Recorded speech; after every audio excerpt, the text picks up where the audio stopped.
Tshiseked has been able to manipulate individual leaders, countries, now regions, and almost bringing a misunderstanding. I called by phone. I asked to talk to President Ndayishimiye, and I did. And I asked him, I said, President, I have heard that you are sending a force, another force other than that one in the East African Community Regional Force, to fight on behalf of the government of Kinshasa. I said, that is in contradiction with why the East African Regional Force was formed that you are participating in. So you are going to participate in something else. The hate speech, the preaching of this hate ideology, which leads to genocide, and which is unfolding in Eastern Congo by other groups other than just FDLR. It's no longer an issue of numbers. If there's numbers, they have numbers. Maybe when you talk about few numbers of FDLR, that's one thing. But now there are FDLR plus many others in the environment in Congo, including the leaders. Tshiseked said he was ready to meet you on two conditions: withdrawal of Rwandese troops from DRC, he said, and the pre-cantonment of the M23. Are you willing to accept those conditions? You start by giving conditions. It's the wrong way to go about it. But I think sometimes people are playing to the gallery. They're posturing in the media, and if you talk about the preconditions, that would suggest that maybe we come up with conditions as well. I want to meet President Tshiseked until he reverses his statements about attacking Rwanda and carrying out regime change in Rwanda, as he has publicly talked about. I would also say, well, unless FDLR is removed from Congo, I'm not going to talk to President Tshiseked, and so on and on and on and on.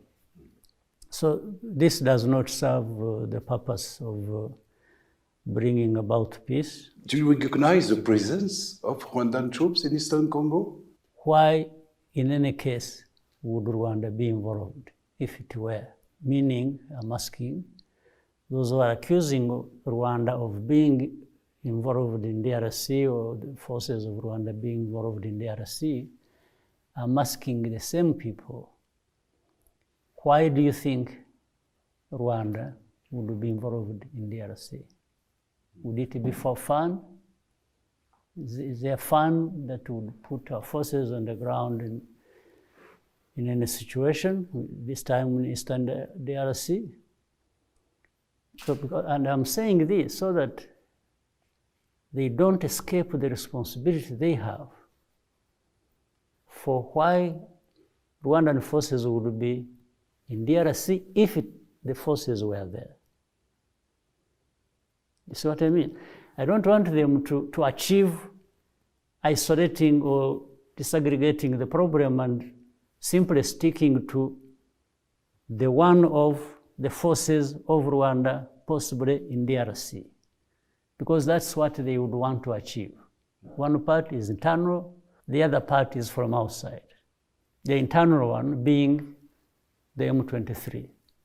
These Congolese, by the way, sometimes people talk about M23 as these fighters, whatever name you call them, whatever you do against them. They have 100,000 people here as refugees in Rwanda. Some of them have been here for the last 23 years. Others less, but including the 15,000 or so who have come recently, have been crossing the border almost on a daily basis. We have hundreds of families or dozens of families crossing every day, being targeted and uprooted from Eastern DRC. 15,000 have happened in this fighting. Refugees come in here. Now, if you may call M23 terrorists or this, or you want to sanction them, or are you sanctioning 100,000 people that are here as refugees? That means you are not addressing the problem at all. Now, the M23 is on the gates of Goma. Are you calling on him, on this movement, to withdraw again? When you don't look at the root causes, and you don't really look at the big picture of where you want to be, and that is about peace. You want peace in the end. How can you have peace by just addressing one element of hundreds of things that need to be considered? There are regional efforts. There's the Rwanda process, there's the Nairobi process, and fair so, they are doing a good job. But I would have wished that one, maybe we bring closer these processes instead of running them separately or sometimes in different directions. Tshiseked has been able to manipulate individual leaders, countries, now regions, and almost bringing a misunderstanding within and among regions, because he was playing SADC against East Africa. So why don't we therefore find a way of just talking about it and not allowing Tshiseked to dictate the terms of what must happen, because he is even wrong. We know he's wrong. But Mr. President, are you really taking seriously the threats Mr. Tshiseked made during his election campaign against Rwanda, threats to strike Kigali and so on? Are you afraid of his drones and his Sukhoi? Why wouldn't I take it seriously? I think he even has the incapacity to understand the implications of what he's saying as the leader of the country. So for me, that in itself is a problem. It's a very serious problem I need to prepare for and take care of. That means one night you can wake up and do something that you never thought normal people would do. Mr. President, you spoke of hate speeches and so on.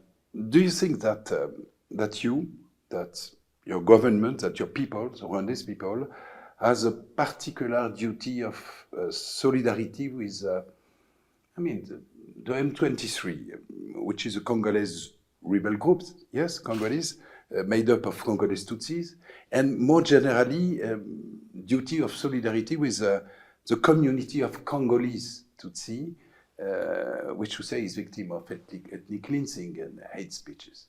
Whether it is in Congo or anywhere else, when there is an oppression, when there is injustice, when a government is doing wrong, or any politics anywhere playing out to that extreme and as wrong, anyone, anywhere, why wouldn't they have that feeling? FDR have been involved in mining in places they have controlled over the years. It's not Rwanda, but it is these Rwandans that actually we are fighting, and that DRC government has embraced and is using them in their own wars. Another country, another problem, Mr. President, Burundi. How do you explain this deterioration of your relationships? When we detected through intelligence, we learned that Burundi was actually preparing and sending troops to Goma and the north, the eastern Congo, to fight on the side of Eastern African Regional Force. I called by phone. I asked to talk to President Ndayishimiye, and I did. And I asked him, I said, President, I have heard that you are sending a force, another force other than that one in the East African Community Regional Force, to fight on behalf of the government of Kinshasa. I said, that is in contradiction with why the East African Regional Force was formed that you are participating in. So you're going to participate in something else. And I told him, I said, this is dangerous, and you understand the implication. You are actually threatening us with your presence in support of FDLR near our border. I said, he swore to me that that's not true. He said, no. He said, whoever told me must have told me lies. And I said, oh, I'm happy to be wrong. If I'm wrong, well and good. I'm really happy to hear that. But 2 weeks after, they were in Goma. Or even less than 2 weeks. So you can see, he even told me lies. I think of primitivity. We still have primitive politics going on based on ethnic. And this is exactly what brings together Tshisekedi, Ndayishimiye, and FDLR. Do you really think that the current crisis in Eastern Congo can escalate to the point of becoming an existential threat for Rwanda? The hate speech, the preaching of this hate ideology, which leads to a genocide, and which is unfolding in Eastern Congo by other groups other than just FDLR, it's no longer an issue of numbers. If these numbers, they have numbers. Maybe when you talk about few numbers of FDLR, that's one thing. But now there are FDLR plus many others in the environment in Congo, including the leaders. And if a country's president or leadership is actually going to embrace this hate ideology, you think that's a small thing? How does a combination of these factors not appear like existential to us?